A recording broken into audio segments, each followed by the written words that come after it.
오늘 우리가 함께 살펴본 말씀은요, 사무엘상 23장 15절에서 29절의 말씀입니다. 사무엘상 23장 15절에서 29절의 말씀인데요, 교독하시고 마지막 절은 함께 보도록 하겠습니다. 다윗이 사울이 자기의 생명을 빼앗으려고 나온 것을 보았으므로 그가 광야 수풀에 있었더니 사울의 아들 요나단이 일어나 수풀에 들어가서 다윗에게 이르러 그에게 하나님을 힘있게 의지하게 하였는데, 곧 요나단이 그에게 이르기를 두려워하지 말라. 내 아버지 사울의 손이 내게 미치지 못할 것이요 너는 이스라엘 왕이 되고 나는 내 다음이 될 것을 내 아버지 사울도 안다 하니라. 두 사람이 여호와 앞에서 언약하고 다윗은 수풀에 머물고 요나단은 자기 집으로 돌아가니라.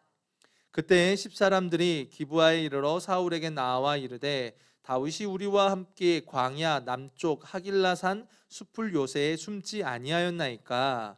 그라온즉 왕은 내려오시기를 원하시는 대로 내려오소서. 그를 왕의 손에 넘길 것이 우리의 의문이이다 하니, 사울이 이르되 너희가 나를 긍휼히 여겼으니 여호와께 복 받기를 원하노라. 어떤 사람이 내게 말하기를 그는 심히 지혜롭게 행동한다 하나니, 너희는 가서 더 자세히 살펴서 그가 어디에 숨었으며 누가 거기서 그를 보았는지 알아보고 그가 숨어있는 모든 곳을 정탐하고 실상을 내게 보고하라. 내가 너희와 함께 가리니 그가 이 땅에 있으면 유다 몇 천명 중에서라도 그를 찾아내리라 하더라. 그들이 일어나 사울보다 먼저 시브로 가니라. 다윗과 그의 사람들이 광야 남쪽 마온 광야 아라바에 있더니 사울과 그의 사람들이 찾으러 온 것을 어떤 사람이 다윗에게 아뢰매, 이에 다윗이 바위로 내려가 마온 황무지에 있더니 사울이 듣고 마온 황무지로 다윗을 따라가서는 사울이 산 이쪽으로 가매 다윗과 그의 사람들은 산 저쪽으로 가며 다윗이 사울을 두려워하여 급히 피하려 하였으니 이는 사울과 그의 사람들이 다윗과 그의 사람들을 에워싸고 잡으려 함이었더라. 전령이 사울에게 와서 이르되 급히 오소서. 블레셋 사람들이 땅을 침노하나이다. 이에 사울이 다윗 뒤쫓기를 그치고 돌아와 블레셋 사람들을 치러 갔으므로 그곳을 셀라하마 느곳이라 칭하니라. 다 같이요. 다윗이 거기서 올라가서 엔게디 요새에 머무니라. 아멘. 네, 오늘은 말씀을 이루어 가시는 하나님이라는 제목으로요, 우리 함께 같이 말씀을 좀 나누려고 합니다. 네, 여러분은 하나님의 인도하심을 이렇게 받고 살아가고 계십니까? 하나님의 인도하심에 대한 여러분 좀 갈망이 있으십니까? 있으시면 손을 한번 들어보실까요? 네, 없으신 분들도 계시는군요. 네, 이렇게 나오시면 안 되는데, 네, 우리 모두 다 하나님의 인도하심을 구해야죠. 그게 있어야죠. 그게 없으면 어렵더라고요. 제가 작년에 한국에 이제 7월 달에 들어왔어요. 멕시코에서 5년 생활을 하고 이제 들어오고 나서 계속 구했던 것이 하나님의 인도하심이었습니다. 아무래도 이렇게 보통 이제 목회자들이 사역지를 옮길 때는 다음 사역지가 정해지고 나서 옮기는 게 보통인데, 저 같은 경우는 그게 되지 않는 상태에서 왔어요. 그러니까 뭔가 미래에 대한 보장이 없는 거잖아요. 저 혼자면, 제가 청년으로서 혼자 결혼 안 하고 혼자 이렇게 가면 모르겠지만 또 이렇게 애가 둘이나 있잖아요. 그러니까 그게 어렵죠. 없는 가운데서 나오다 보니까 늘 제 안에 이렇게 소망했던 게 하나님의 갈망이었어요. 그러니까 하나님께서 예비하신 좀 사역지가 있기를 원합니다. 그러니까 인도하심의 결정적인 그 목적은, 향하는 곳은 다음 사역지였죠. 그래서 하나님께서 뭔가 그래도 제 나름대로 나올 때에 이렇게 하나님의 음성을 듣고 하나님의 말씀에 따라서 사실 순종하고 결단하고 나왔으니까 그런 마음이 있었어요. 그래도 내가 하나님께 순종하고 믿음으로 결단했으니까 하나님이 좀 열어주시지 않을까? 그냥 그런 마음이 좀 있었습니다. 에이, 순종했는데 하나님이 인도해 주시겠지라는 그런 마음이 있었어요. 근데 이게 그냥 뭔가 이렇게 믿음 안에서 뭔가 그분을 향한 신뢰 속에서 나오는 그런 것보다 어쩌면 제 안에 그냥 막연함이었던 것 같아요. 막연함, 하나님이 어떻게 인도해 주실까에 대한 좀 이렇게 뭔가 확실한 게 아니라 그냥 내 안에 그런 마음이 있었어요. 근데 막상 어떠냐면 작년에 들어오고 나서 제가 원하는 그런 방향대로 가지 않았어요. 제가 나름대로 꿈꾸는 것 있잖아요, 여러분. 나름 이렇게 하나님 앞에 나름 믿음으로 살다 보면 여러분 소망하고 꿈꾸는 게 있을 거예요. 있었어요. 근데 그대로 가지 않았어요. 그러니까는 제 안에 뭐냐면 지난 한 1년 넘는 시간은, 거의 2년 가까이 되는 시간은 좀 혼란스러움도 있었습니다. 왜냐하면 우리가 그래요. 그러니까 하나님의 인도하심을 받는다고 하면 일이 뭔가 순탄하게 잘 풀릴 거라고 우리는 생각합니다. 그죠? 그게 맞죠. 근데 막상 여러분 실제로 우리가 신앙의 여정에 딱 들어가 보면 하나님의 인도하심을 받는다고 하지만 그렇게 순탄하게 우리의 여정들이 풀려지지 않을 때가 있다라는 겁니다. 어떻게 보면요, 세상적인 기준으로 볼 때에 만약에 그런 기준으로 만약 잘 풀려야 된다, 인도하심 따라가면 잘 풀려야 된다라고 말하면 가장 인생이 잘 풀려야 되는 사람이 누구냐면요, 저 같은 목회자나 선교사님들이에요. 왜요? 저희들은 날마다 하나님의 인도하심을 구하지 않으면, 그분의 뜻을 구하지 않으면 힘든 게 목회 여정이 그렇잖아요. 그러니까 어떻게 보면은 우리의 삶이 잘 풀려야 된단 말이에요. 근데 어때요? 고단해요. 힘들어요. 어떤 분이 그러더라고요. 고단한 인생길, 그 찬양 부르니까 자기 주제곡이래요. 고단해요. 목회자로 사는 삶, 선교사님들 아침마다 임대 선교사님 카톡 오거든요. 놀라운 부흥의 역사도 있지만 그 삶은 가만히 목회자로서 그 안에 들어가 보면 와, 진짜 힘드시겠다, 그런 생각이 드는 거예요. 그러니까 우리가 자꾸만 하나님의 인도하심을 어디로 이렇게 결탁시켜서 보냐면 잘 되는 거. 그래도 인도하심 받았으면 이 정도는 해야지, 나는 이 정도 해야지, 이런 곳으로 간다라는 겁니다. 사실 성경에서 말하고 있는 하나님의 인도하심을 받는다라는 말 속에는 어떤 의미가 있냐면요, 그게 하나님께서 우리를 하나님의 뜻대로, 당신의 뜻과 계획 안에서 우리를 만들어 가신다라는 의미가 있어요. 그래서 우리로 하여금 그분에 대한 믿음으로 살아가는 것을 말하는 것이죠. 인도하심을 받는다라고 하면 세상적으로 복받고 세상적으로 순탄하게 간다라는 것, 이걸 말하는 게 아니에요. 물론 그것도 필요하겠죠.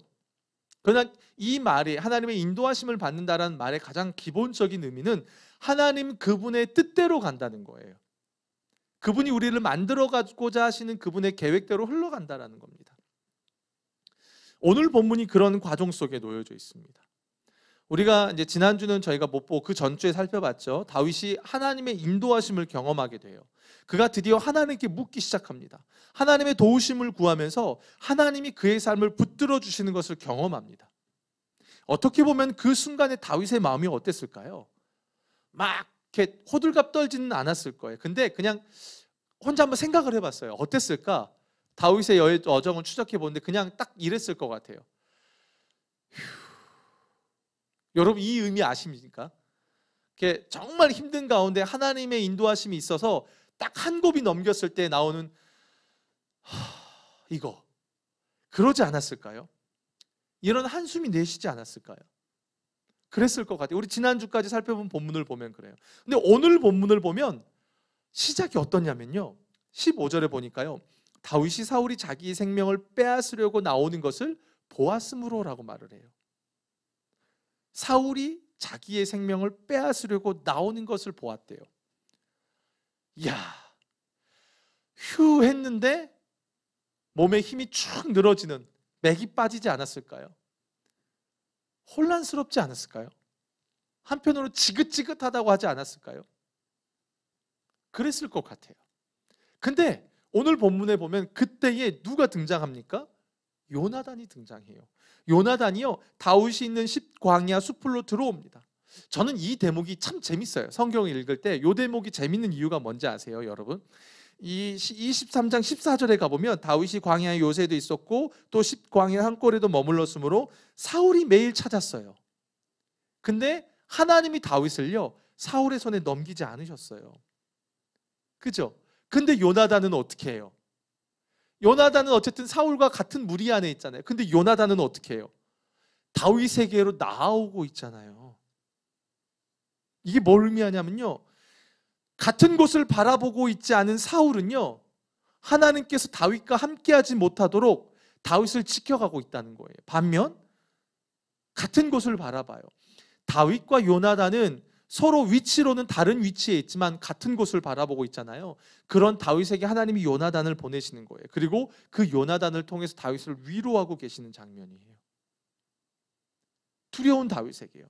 그래서 16절에 보면 요나단이 다윗에게 가서 어떻게 하냐면 그에게 하나님을 힘있게 의지하게 하였다라고 말을 해요. 요 말을 그 히브리어를 직역해 보면 이런 뜻이에요. 그리고 요나단은 다윗의 손을 하나님 안에서 어떻게 강하게 하였다. 강하게 하였다. 욥기 4장 3절에 보면요, 이런 말씀이 있어요. 보라, 전에 네가 여러 사람을 훈계하였고 손이 늘어진 자를 강하게 하였고 라는 말이 나와요.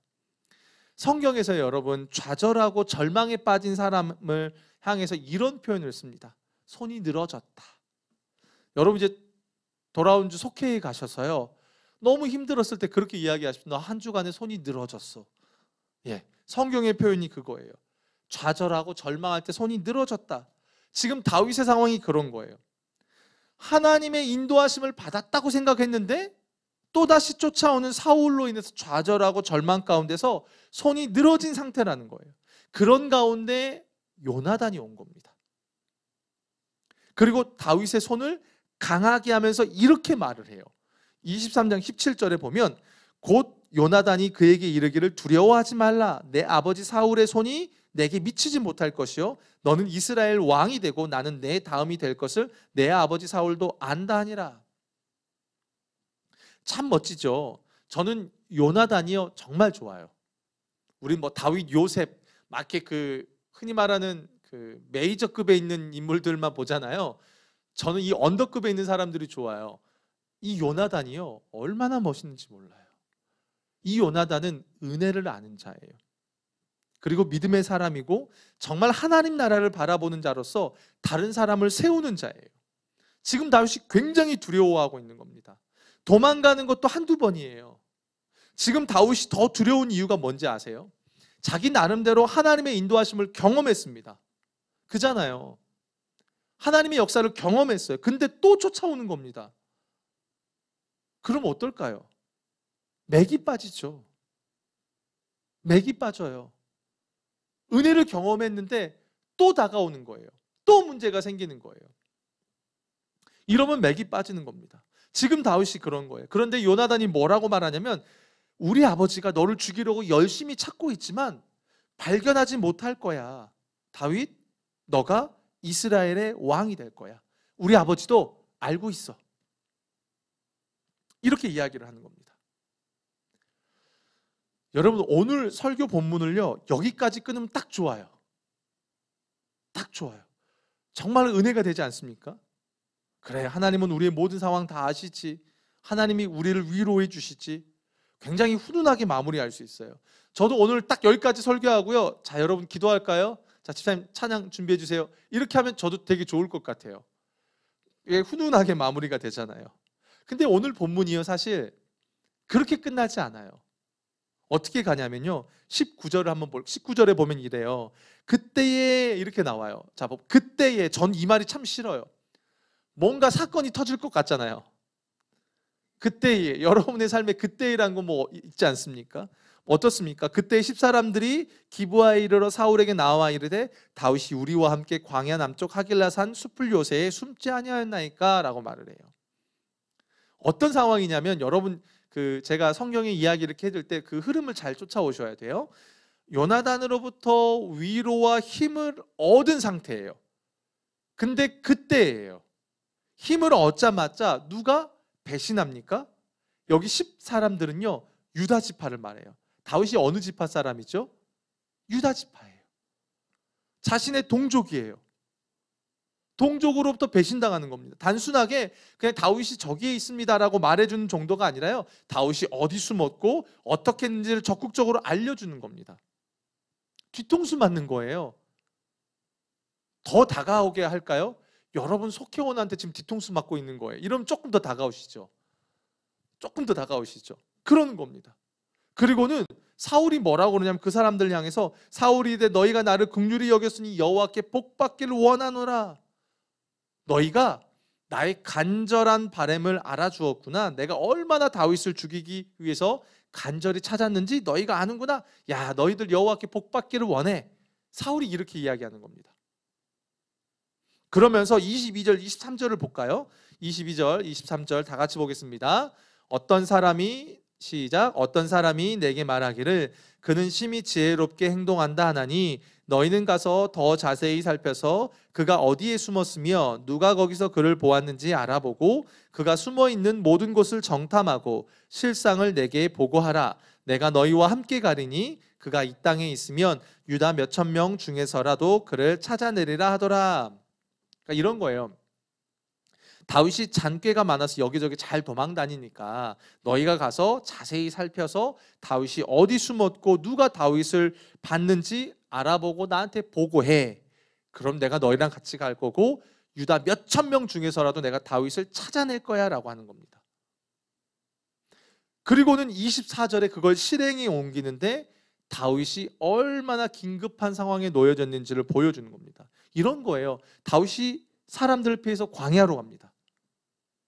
근데 그걸 또 사람들이 알려주는 거예요. 그래서 이번에 다윗이 바위로 내려가자 또 따라오는 겁니다. 결국 완전히 포위당한 거예요. 우리말 성경에는 사울이 다윗을 포위하려고 뭔가 의도를 갖고 가는 것처럼 보이지만 이 헬라어 히브리어 언어를 보게 되면 완전히 다윗이요 사울의 협공 작전에 말려서 완전히 포위당한 상태예요. 여러분 영화 보면 딱 아시죠? 원수 한 명 두고 이렇게 사방에 삥 둘러선 상태 있잖아요. 마치 그런 상태예요. 여러분 어떠세요? 전 설교 준비하면서 이 대목을 보는데 숨이 탁 막히더라고요. 여러분은 안 막히시죠? 저는 이게 탁 보는데 막히더라고요. 근데 그때 어떤 일이 벌어지냐면 27절, 28절을 보겠습니다. 다 같이 볼게요. 전령이 사울에게 와서 이르되 급히 오소서 블레셋 사람들이 땅을 침노하나이다. 이에 사울이 다윗 뒤쫓기를 그치고 돌아와 블레셋 사람들을 치러 갔으므로 그곳을 셀라하마 느곳이라 칭하니라 라고 말을 해요. 뭐냐면 다윗이 이렇게 삥 둘러 있는 거예요. 다윗 주변을. 다윗이 완전히 이제 도망갈 틈이 없는 그 상황 속에 갑자기 누가 와요? 말을 타고 딱딱 와서 전령이 하는 이야기가 뭐예요? 사울에게 지금 블레셋이 이스라엘 땅을 공격하고 있습니다. 빨리 돌아가서 전쟁을 해야 합니다라고 사울을 부르는 겁니다. 어떻게 보면요, 여러분 일촉즉발의 상황이었잖아요. 서로 눈치 보고 있는 상황이 있어. 다윗과 사울의 군사들이요. 근데 갑자기 전령이 와서 하는 이야기가 빨리 가야 됩니다라고 하면서 사울을 빨리 보내게 되는 거예요. 그러면서 그곳의 이름이 셀라하마 느곳이란 뜻인데요. 이게 이 단어가 어떤 뜻이냐면요, 여러분 분리하는 바위, 미끄러운 곳이란 뜻이에요. 한마디로 뭐예요? 그 바위가 다윗과 사울을 어떻게 했다고요? 분리했다. 다윗이 사울의 공격으로부터 미끄러지듯이 도망갔다라는 뜻입니다. 자, 여러분 상황이 잘 이해되십니까? 다윗이 풀려지는 거예요. 다윗이 사울을 두려워해서 급히 피하려고 갔는데 전령이 사울에게 와서 급히 오소서라고 하면서 다윗은 급히 도망갔잖아요. 근데 사울이 급히 되돌아가야 되는 상황이에요. 지금 성경의 상황이 이렇게 돼요. 결국 다윗이 어떻게 됩니까, 여러분? 잡힙니까? 잡히지 않습니까? 잡히지 않아요. 와, 됐다.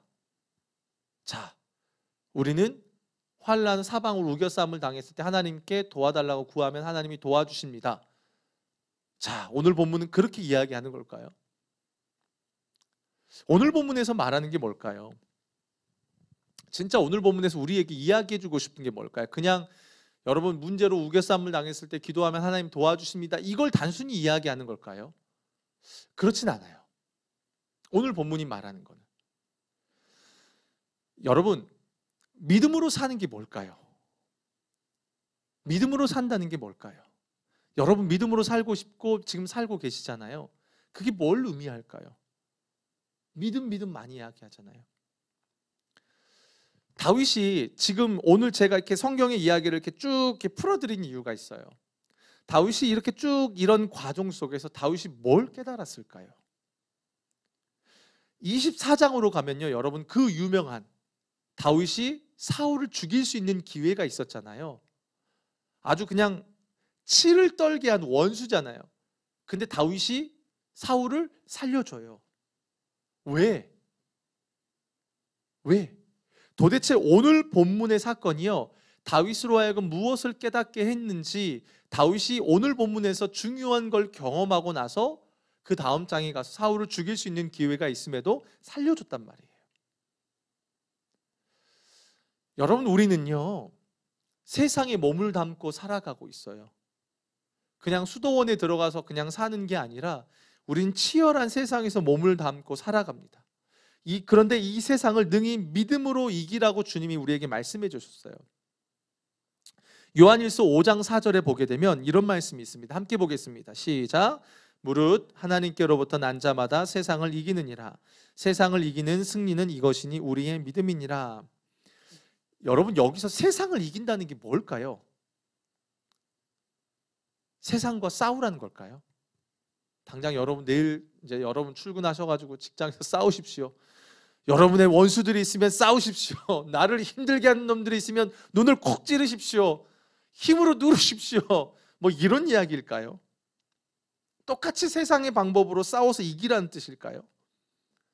세상을 이기는 승리니 이것이니 라고 이야기하면서 우리에게요, 야, 너 힘 길러. 자, 근육 벌크업해. 돈 모아. 권력 붙잡아. 이렇게 이야기하십니까? 아니죠. 세상을 이기는 승리는 이것이니 뭐래요? 우리의 믿음이다 라고 말합니다.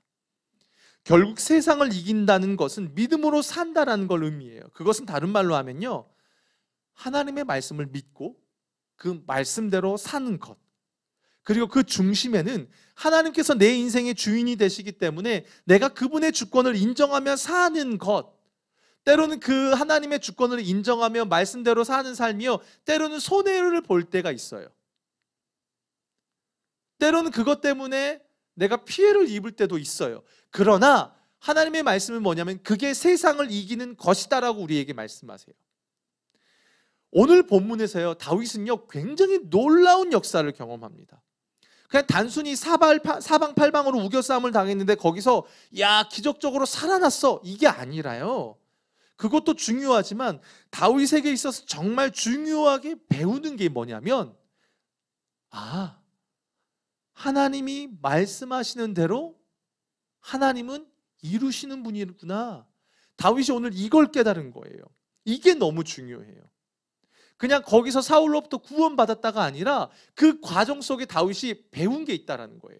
여러분에게 뭔가 문제가 있어서 기도 응답을 받고 응답이 있었다고 할 때 여러분 응답 받았어 이것으로 끝나면요, 우리는 세상 사람들과 똑같습니다. 세상에서 구하는 뭐 샤머니즘에서 구하는 거랑 똑같습니다.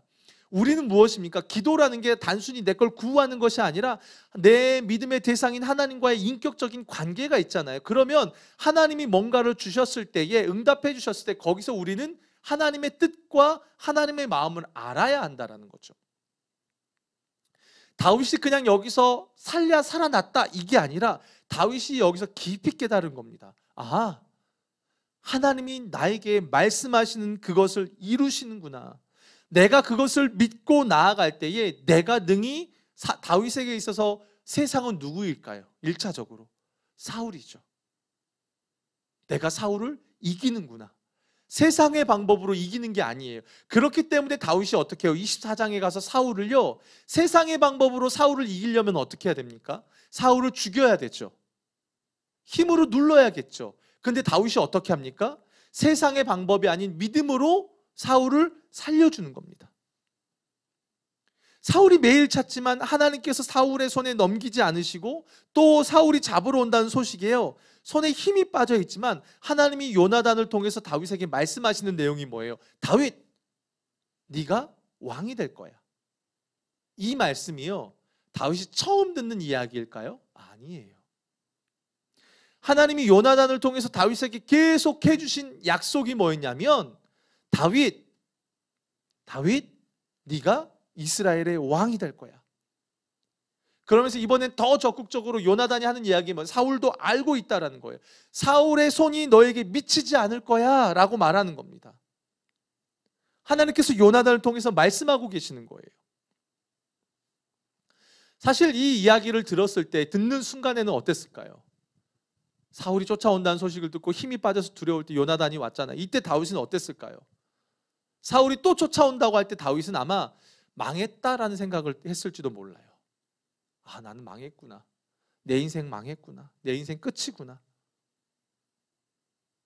제 안에 그런 두려움이 있더라고요. 이번에 제가 연합 집회를 갔는데요. 은혜를 좀 많이 받았어요. 내 안에요. 두려움이 있었던 거예요. 그 두려움이 어떤 두려움이었냐면 작년에 들어오고 나서 가장이잖아요. 가족들을 먹여 살리는 의무도 있잖아요. 목사지만 또 목사님과 동시에 또 아빠고 남편이고 하잖아요. 두려운 거예요.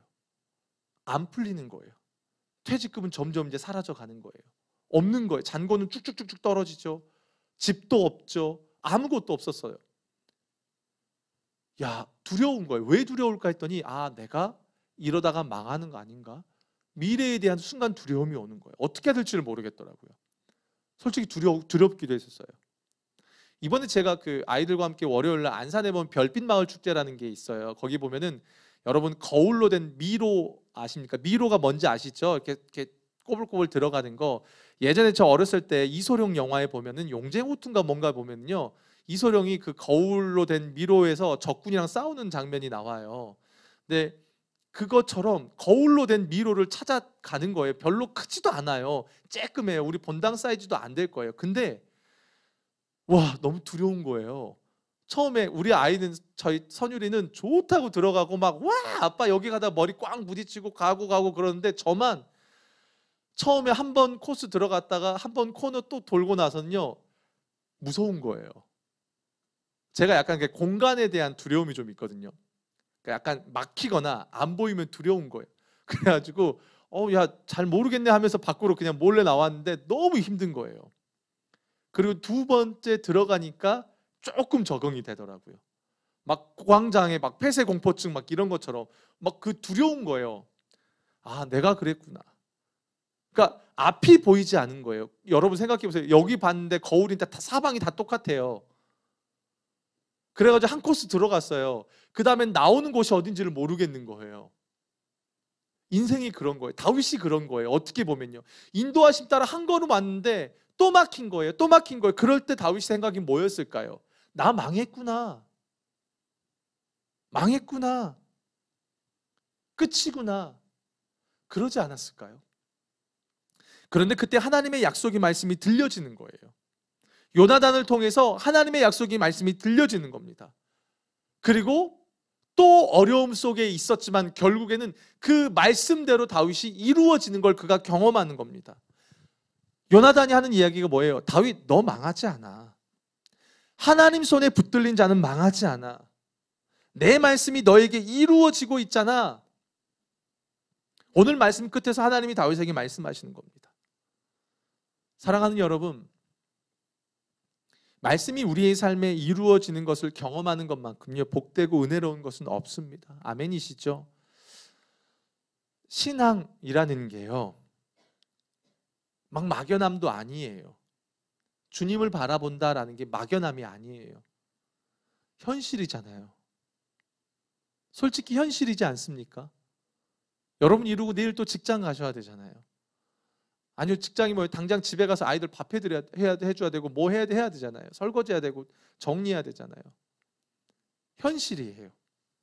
근데 신앙이라는 것은 그런 나에게 주어진 현실 속에 하나님의 말씀을 믿고 의지하고 나아가는 겁니다. 비록 넘어지기는 합니다. 그럼에도 오늘 다윗의 이야기를 통해서 우리에게 이야기해 주는 게 뭐예요? 넘어지기는 하지만 완전히 엎드러지지 않는다라는 겁니다. 그게 믿음으로 살아가는 자의 인생이라는 겁니다. 어떻게 보면 망하는 것 같아 보이지만 아니라는 거예요. 그게 믿음으로 사는 삶이고 결국에는 그 가운데 믿음으로 붙들 때에 결국 그 믿음으로 인해서 말씀이 내 삶에 이루어지는 그것을 통해서 내가 세상 가운데 이긴다라는 겁니다. 그게 오늘 우리에게 주시는 말씀이에요. 하나님께서는 성도가 이 땅을 살아갈 때 세상의 가치를 붙들고 살아가는 자가 아니라 철저하게 하나님의 말씀을 붙잡고 그 말씀이 우리의 삶에 이루어지는 것을 경험하기를 원하십니다. 지금 다윗을 통해서 우리에게 하시는 이야기가 바로 그거예요. 누가복음 1장에 가보면 사가랴와 마리아가 등장해요. 오늘 우리 말씀 기도에 나오죠. 두 사람 모두에게요 하나님의 특별한 말씀이 임하게 됩니다. 그런데 그 가운데 사가랴는 그 말씀을 온전히 믿지 못합니다. 그래서 하나님께서 사가랴에게 이렇게 말씀하세요. 1장 20절 보겠습니다. 보라, 이 일이 되는 날까지 네가 말 못하는 자가 되어 능히 말을 못하리니 이는 네가 내 말을 믿지 아니하거니와 때가 이르면 내 말이 이루어지리다 라고 말해요. 근데 마리아는 어떻습니까? 1장 38절입니다. 마리아가 이르되 주의 여종이오니 말씀대로 내게 이루어지이다. 두 사람 다 하나님의 말씀이 성취되는 것을 경험을 합니다. 다 하나님의 은혜를 결국에는 경험합니다. 그런데 그 과정이 어떻습니까? 사가랴는 믿지 않는 가운데 성취됨을 경험하고 마리아는 어때요? 믿는 가운데 말씀이 그대로 이루어지는 것을 경험합니다. 사가랴가 복됐죠. 하지만 마리아는 더 복된 것 같아요. 말씀대로 내게 이루어지리다. 다시 오늘 본문 안에서 다윗 안에 이 경험이 지금 쌓이고 있는 겁니다. 주께서 하신 말씀이 반드시 이루어지리라. 마리아의 그 고백처럼 다윗도 오늘의 그 사건이요 그냥 단순히 내게 은혜가 체험이 된 것으로 끝나는 게 아니라요 하나님의 말씀이 나에게 이루어진 것으로 해석이 되는 거예요. 여러분 이거 너무 중요해요. 그냥 응답받았어 이게 아니에요. 여러분 응답받았다. 나 그래서 이거 주어져서 좋아. 이게 아니에요. 그 말은 뭐예요? 응답을 받았다는 건 뭐예요? 하나님 살아계셔서 하나님 나와 함께 하시고 그 하나님의 시선이 나에게 머물고 있다라는 겁니다. 이것이 다윗 안에요 변화를 일으킵니다. 하나님이 여전히 신실하시고 여전히 살아계시고 내 인생을 붙들고 계신다는 걸 깨달으니까 다윗 안에 변화가 일어나요. 그러니까 다윗이 어떻게 해요? 사울을 죽일 수 있는 기회가 있었음에도 사울을 죽이지 않아요. 왜요? 사울이 아무리 악해도 그래도 하나님이 세우셨다는 걸 아는 거예요. 그래서 하지 않아요. 사울을 죽이라는 하나님의 말씀이 임하지 않으니까요. 인도하심이 아니니까 다윗이 거기에 반응하지 않아요. 사람들은 죽이라고 절호의 기회라고 이야기하지만 다윗이 아는 거예요. 말씀대로 이끄시는 하나님, 그 하나님께 순종하고 반응하는 것이 최고의 복이고 그게 신앙이라는 것을 알아요. 어디서 배웠어요? 바로 오늘 본문에서 배운 거예요. 23장에 나오는 그 사건들 속에서 다윗이 그걸 배우는 겁니다. 여러분 신앙은 배우는 게 중요합니다. 지식을 배우라는 게 아닙니다. 하나님 그분을 배우라는 겁니다. 하나님 그분이 어떤 분인지 그냥 와서 내 감정이 해소되는 게 신앙이 아니에요. 그건 샤머니즘이에요. 108번 절을 하면 내 감정이 해소가 되겠죠. 그 기독교는 그렇지 않아요. 내가 부르짖고 막 울부짖고 기도한다고 내 감정이 소모가 아니라 그 속에서 뭐예요? 나의 부르짖음을 들으시는 그 하나님, 나에게 귀를 기울이고 계시는 그 하나님을 배워가는 겁니다. 그렇기 때문에 하나님이 나에 대해서 귀 기울이고 계신다는 걸 알기 때문에 우리는 그 하나님 앞에 오늘도 포기하지 않고 또 나아오는 겁니다. 그게 기독교 신앙의 인격적인 모습입니다. 살아가는 성도 여러분, 우리는 마지막 때를 살아갑니다. 언제 주님이 오실지는 모릅니다. 그러나 분명한 것은 우리는 더 우리 이전의 선조들보다 더 마지막 때에 가까이 있는 건 더 분명합니다. 베드로후서 3장에 가보면 말세의 때에 우리의 모습을 이야기해줘요. 3절에 보면 이렇게 말합니다. 먼저 이것을 알지니 말세에 조롱하는 자들이 와서 자기의 정욕을 따라 행하며 조롱하여 라고 하면서 4절의 말씀을 보면 이걸 세 번역으로 보면 이렇게 말해요. 이렇게 말할 것입니다. 그리스도가 다시 오신다는 약속은 어디 갔느냐? 조상들이 잠든 이래로 만물은 창조 때부터 그러하였듯이 그냥 그대로다. 무슨 말이에요? 야, 하나님의 약속의 말씀이 어디 있냐? 그게 성취될 것 같아? 주님 다시 오신다는 그 말씀이 성취될 것 같니? 라고 세상 사람들이 조롱한다는 거예요.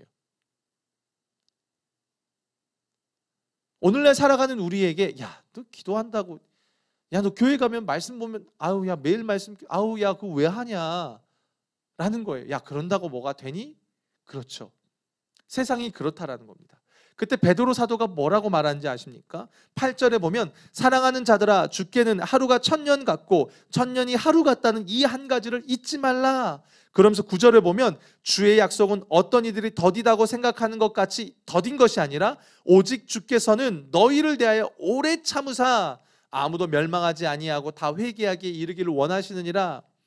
정말? 너희들 말대로 그래? 아니, 주님께는 하루가 천년 같고 천년이 하루 같다는 거 잊지 마. 그래, 너희 눈에는 당장 하나님의 약속이 더딘 것 같지, 하나님의 말씀이 이루어지지 않는 것 같지. 근데 잊지 마. 하나님이 지금 참고 계시는 거예요. 참고 계시는 거예요.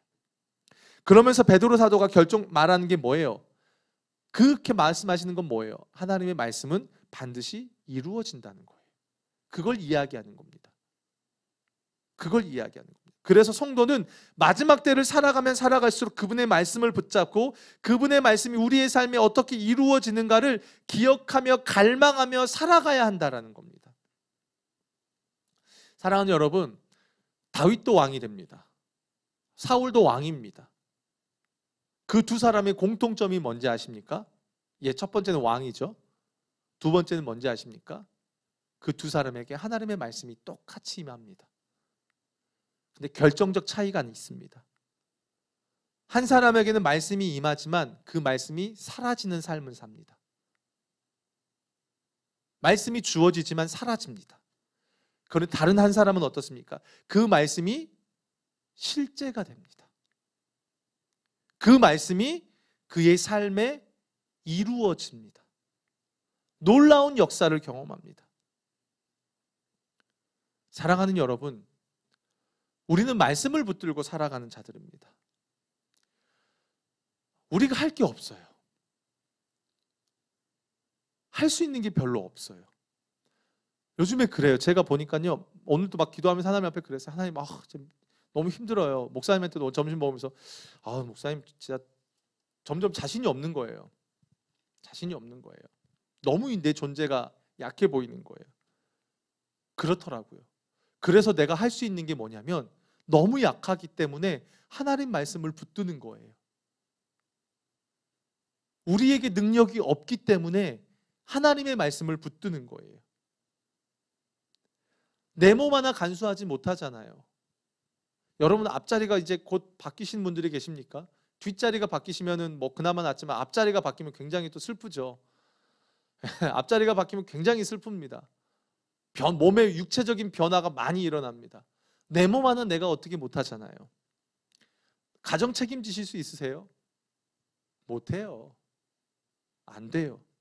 우리에게는요, 아무런 능력이 없어요. 그럼 어떻게 살라고요? 그래서 말씀을 붙들고 우리는 그 말씀에 미련해 보이잖아요. 말씀대로 사는 삶이요, 미련해 보이잖아요. 그런데 그렇게 사는 겁니다. 제가 설교를 준비하면서 처음 이곳에 왔을 때 했던 설교가 떠올랐어요. 당연히 여러분은 기억을 못 하실 겁니다. 그렇죠. 그것까지 기억하시면 여러분과 대화하기가 두려울 것 같습니다. 네, 창세기 12장 1절에 여호와께서 아브라함에게 이르시되, 그 뒤에 부분이 중요하지 않아요. 본토 친척 아버지 집을 떠나라, 이거가 중요한 게 아니에요. 거기서의 말씀은 여호와께서 아브라함을 부르셨다라는 겁니다. 그 말은 하나님이 아브라함의 삶을 책임지신다는 뜻입니다. 그래서 제 삶을 다시 한번 돌아보게 되었어요. 진짜 그 하나님의 말씀이 내 삶에 이루어지고 있는가? 예, 주님께 감사했어요. 이루어지고 있더라고요. 아주 미약하죠? 아니요, 제 기준에서 미약한 거예요. 하나님은 풍성하시죠. 제가 우둔해서 미약한 것 뿐이에요. 늘 넘어지는 저예요. 근데 완전히 엎드러지지 않게 하시고 그 안에서 저를 세워가시고 만들어 가시더라고요. 그래서 여기까지 왔어요. 특히 이 사무엘상 말씀이 저를 살렸어요. 사실 저를 살렸어요. 여러분은 어떠십니까? 올 한 해 수많은 말씀들을 붙드셨습니다. 제가 요즘에요, 동행일기를요, 저희 사역자들 중에 제가 제일 잘 쓰는 것 같아요. 제가요, 정말 피곤해 죽을 것 같은데도요, 써요. 왜냐하면 제가 동행일기 강의를 듣다가 그 말씀이 제 안에 은혜가 되는 거예요. 뭐냐면 하나님이 수많은 은혜를 줬는데 우리는 그 은혜를 담아두지 않는데요. 그러니까는 은혜가 뭔지, 나에게 주신 은혜도 기억을 못하는 거예요. 가만 보니까 제 삶이 그렇더라고요. 그래서 그 다음부터는 제가 동행일기를 쓰면서 은혜를 어떻게든 담아두는 거예요. 여러분, 올 한 해 하나님의 말씀이 여러분들에게 많이 들려졌을 겁니다. 여러분은 어떠십니까? 그 말씀이 여러분에게 지금 이루어지고 있는 것을 경험하고 계십니까? 여러분, 그 말씀 안에 거하고 계십니까? 성경은 오늘 우리에게 말하고 있습니다. 하나님의 사람은 망하지 않는다는 것. 오늘 우리가 부른 찬양처럼 다윗과 아브라함의 공통점이 그거예요. 하나님의 말씀이 임했지만 약속은 더디었습니다. 근데 그 더딘 과정이 왜 더딘지 아십니까? 그곳에 그 아브라함을 아브라함답게, 다윗을 다윗답게 만들어가고자 하는 하나님의 계획이 있었기 때문에 그렇습니다. 우리도 그렇습니다. 좀 인격 있는, 조금 하나님 앞에 좀 더 나은 신앙인으로서 우리를 만들어가기 위해서 더딘 거예요. 제가 요즘에 그걸 깨달았어요. 왜 하나님이 지난 1년 넘는 시간 저로 하여금 이렇게 방황하게 하셨을까? 제가 최근에 깨달았어요. 제가 진짜 교만해요. 진짜 못됐어요. 뭐 조금 하나 했다고, 저 월요일날 설교 때도 나왔지만 뭐 조금 하나 했다고 너무 교만한 거예요. 성경 조금 뭐 해봤다고 너무 교만한 거예요. 하나님이 나에게 이 1년 넘는 시간들을 허락하신 이유가 나를 낮추어 가시고 나를 만들어 가기 위한 거구나. 그러면서 깨달았었어요. 그래, 그거면 됐지. 망하지 않지. 하나님은 말씀하신 것을 이루어 가시지. 그래, 주님 바라보고 동행하며 가자. 이게 요즘에 저의 고백입니다. 여러분들의 고백은 무엇입니까? 우리 사랑하는 청년들의 고백은 무엇입니까? 여러분들 안에는 어떠한 말씀이 지금 울려 퍼지고 그 말씀이 어떻게 여러분 안에 역사하고 계십니까? 그냥 여러분의 거를 쏟아내는 것으로 여러분의 신앙이 끝나지 않았으면 좋겠습니다. 너무 힘들죠. 어렵죠. 근데 그걸 쏟아내는 것으로 끝나지 마시고 거기서 한 걸음 더 나아가서 그 과정 속에서 하나님이 나를 만들어가고 계시고 그 과정 속에서 하나님의 나에게 말씀하신 것을 이루어 가시는 그 하나님을 배워가시고 내가 그 하나님을 닮아가는 것으로 여러분의 신앙이 채워졌으면 좋겠습니다. 아멘이십니까? 아멘이 잘 안 들립니다. 큰일 났습니다. 아멘이십니까? 온라인으로 들으시는 분들 아멘이십니까? 힘드시죠? 예, 그런 것 같아요. 진짜 힘든 것 같아요. 미로 속을 어떨 때는 걷는 것 같아요. 그래서 막 두렵기도 해요. 떨리기도 해요. 나아 보이지 않는 것처럼 보여져요. 근데 우리는 진리를 붙드는 자들이잖아요. 성경이 오늘 우리에게 말하잖아요. 다윗 망하지 않는다고 말하잖아요. 하나님이 말씀을 이루어 가신다고 말하잖아요. 여러분, 오늘 우리 그거 기억하면서 하나님 찬양하고 기도하고 우리 나아갔으면 좋겠습니다. 오늘 말씀 붙들면서 우리 아브라함의 노래 찬양할까요?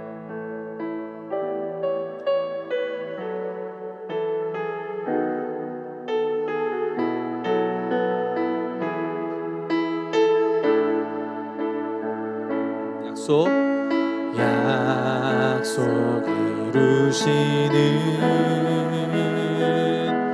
신실한 나의 주님, 조금 더 딜지라도 그 말씀 신뢰합니다. 새 이름 주시고 새 이름 주시고 수치를 거두시네.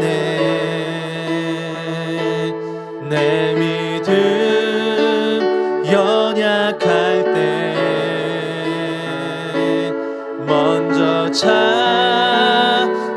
찾아주시네. 이겨놓은 싸움 승리하게 하시는 여호와 이레. 놀라운 주님, 밤하늘 별과 같은 축복의 약속 반드시 내게 이루시리라. 약속 이루시는 하나님, 약속 이루시는 신실한 나의 주님. 조금 더 들지라도 그 말씀 신뢰합니다. 아멘. 새 이름 주시고, 새 이름 주시고, 수치를 거두시네. 내 믿음 연약할 때 먼저 찾아주시네. 이겨놓은 싸움 승리하게 하시는 여호와 이레. 놀라운 주님, 밤하늘 별과 같은 축복의 약속 반드시 내게 이루시리라. 아멘. 여러분, 오늘 말씀 우리 16절을 붙들고 기도했으면 좋겠어요. 사울의 아들 요나단이 일어나 수풀에 들어가서 다윗에게 이르러 그에게 하나님을 힘있게 의지하게 하였는데 라고 말합니다. 이렇게 기도를 준비하는데 하나님이 우리 공동체를 놓고 좀 기도하라는 마음을 주세요. 사울은 다윗을 찾으려고 매일 나서지만 하나님이 다윗을 그의 손에 넘겨주지 않아요. 그런데 같은 곳을 바라보고 있는 요나단에게는 둘의 만남의 길이 열어주십니다. 왜요? 이유는 딱 하나예요. 같은 곳을 바라보고 있기 때문에 그래요. 요나단이 다윗에게 이르러 두려움에 떨고 있는 그에게 하나님을 힘있게 의지하게 합니다. 여러분, 우리 공동체가 그렇기를 기도합시다. 하나님, 우리 포도나무 교회가, 우리가 그래 각자 속한 속회가 같은 곳을 바라보기를 원합니다. 오직 우리가 바라볼 분은 우리 주님 한 분밖에 없지요. 우리의 시선이 삶의 문제와 세상에 나누어지지 않고 오직 주님을 바라보는 가운데 요나단이 다윗으로 하여금 하나님을 힘있게 의지하게 한 것처럼요, 서로가 서로를 하나님을 힘있게 의지하게 하는 그런 아름다운 공동체가 되게 해달라고, 서로 힘이 되어주는 그런 공동체가 되게 해달라고 우리 포도나무 교회와 우리 속회를 놓고 우리 함께 같이 기도하겠습니다. 살아계신 아버지 하나님, 요나단이 다윗에게 나아갑니다. 하나님, 같은 곳을 바라보고 있는 요나단에게 다윗이 어디에 있는지를 길을 보여주십니다. 하나님, 그리고 요나단이 다윗으로 하여금 하나님을 힘있게 의지하도록 그의 손을 강하게 붙들어 줍니다. 아버지 하나님, 우리 포도나무 교회가 그런 교회가 되기를 원합니다. 주님을 바라보는 교회가 되기를 원합니다.